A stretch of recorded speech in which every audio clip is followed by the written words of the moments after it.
தமிழ்நாட்டை பொறுத்தவரையிலும் because of various reasons என்னென்னா, ஒன்று டிஸ்டன்ஸாக இருக்கலாம், அல்லது நிறைய மக்கள் உள்ளுக்கு போகாமல் இருக்கலாம். இந்த சில விஷயங்களால் இராணுவத்தை பற்றிய புரிதல்கள் வந்து நல்ல விஷயங்களை விட அதனுடைய ரியூமர்ஸ், அதனுடைய ராங் டெபிக்ஷன், அதனுடைய அதாவது அதாவது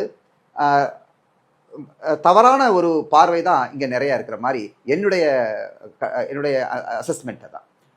lot of misconceptions about military தமிழ்நாட்டில் மிக ஜாஸ்தி பரவி இருக்குது. தமிழர்கள், ஒரு ஆவரேஜ் தமிழியன் 2 ஸ்டாண்ட்ஸ் எடுக்கிறான் இராணுவத்தை பொறுத்தவரையிலும். ஒன்று, இராணுவம் அது ரொம்ப தூரம் நமக்கு அது சம்மந்தம் இல்லை அப்படின்னு இருக்கிறான். இல்லை, இராணுவம் அது ரொம்ப ரொம்ப ஹார்டானதுப்பா, அதுகிட்ட தள்ளி இருக்கிறது நல்லது அப்படிங்கிற மாதிரி. இந்த ரெண்டுமே ராங். இராணுவமும் தமிழகமும் மிக மிக ஒன்றோடு ஒன்று இணைந்து பின்னி பிணைந்து இருக்கக்கூடிய ஒரு எமோஷன்.